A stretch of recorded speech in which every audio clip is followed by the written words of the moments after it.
चलो ना प्रधान जी से कहो हो दे तारा मोड़ाइए में एगो आवास दे दे पैखाना बन जा सबके बन गईल हमनी का पैखाना ना बड़ा हो गया टोप दे तारा हमारा मुश्किल हो गइल बड़ा। प्रधान जी लागत है कि गांव में सबकर लाइटिंग रवा बनवा देले बनी। हां वो कोनो घर त बाकी निकल ना। हां प्रधान जी हमनी को बन गेल बनू सबकर कोनो घर गांव में कोनो घर बाकी ना रह चाहिए सब बनवा दियो लाइटिंग ठीक बा ठीक बा। चलो तारा आदत पड़ गइल बा हो गया तो प्रधान जी की हम आइए गइल काजी का समस्या आ समस्या ये बा प्रधान जी की हो गया मरे में तो पता रहे अब हमर खाई ला रहल मुश्किल हो गइल हमरा का पैखाना को बनवा दी। अरे इनकर घर छूट गइल बड़ी करे लागत है प्रधान जी छूट गइल भाई इनको लोग।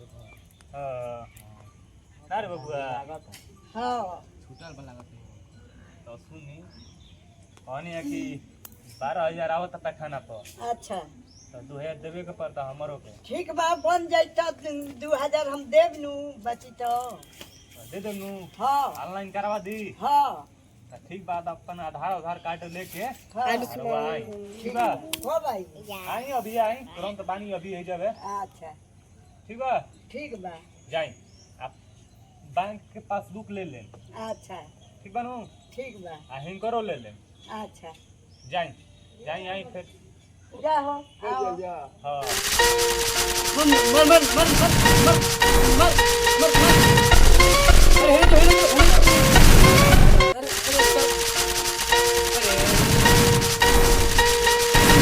बाबुआ तने मोबाइल दे तनी देवे के बा प्रधान जी के का पैखाना के आवाज खाती आधार कार्ड ऐसी लगी ना यही में खुली बा दे। अरे गेम खेलता नहीं है। अरे गेम खेलता तो तना लायक एकदम सुता वाला हो गए खा रे।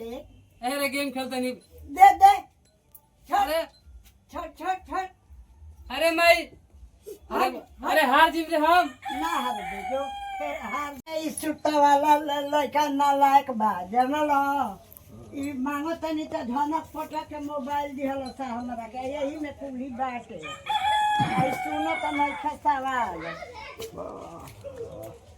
हाय गाय गोरु वही तरी परल बा छत्ती का जगह बा लेहना करे का बा आई बात सुता वाला गेम खेलता नालायक एकदम निकल गई लड़का प्रधान जी से कहनी हम पैखाना बनावे के तो कहलन कि आओ बनावे टिकुला आधार कार्ड लेके नालायक लड़का हो गल बा झनक फटक के मोबाइल जल साली है प्रधान जी यही में सब कुछ बा आधार कार्ड बैंक के कुछ कागज पत्र यही में कुल बा यही में बा। हाँ चली ठीक बा हम है पासबुक है एगो ले ली तो चली ठीक बा हम ऑनलाइन करा देते हैं। ठीक बा जाई जाता नहीं जाई रवा के आई तो हम पहुंच जाए। ठीक बा हाँ ठीक बा जाई हो गई।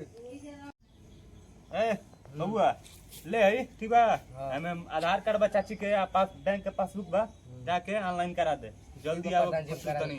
ठीक बा करा देते हैं ठीक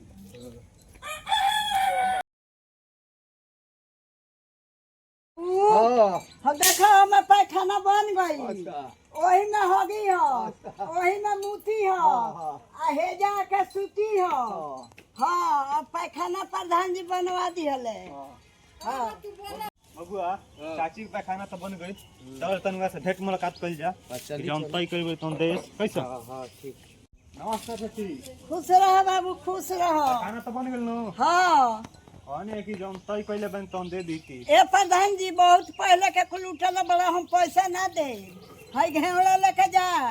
चाची ये तो रहल है। हाँ ये तो रहल है बड़ा लूट के राजा भल बड़ा हम देव ना एको पैसा अब बहुत हो गई एगो पैखाना बनवाला तो कहता है कि पैसा दो। अरे चाची तो फिर काम ना पड़ी ना हमारा मत करियो अब हम ना वाला बा तो ज्यादा आला बात आज तो हम ले प्रधानी अभी हमारे 3 साल चली। ठीक बा चली तो हम 2 साल प्रधान खोज ली। चली ठीक बा जाओ ना तो हम ही सही ना करम तो पास होई। अच्छा अच्छा तार सही नहीं देखो चली ठीक बा। हाँ जा चल ठगा गए प्रधान जी सही कहत रहे ठगा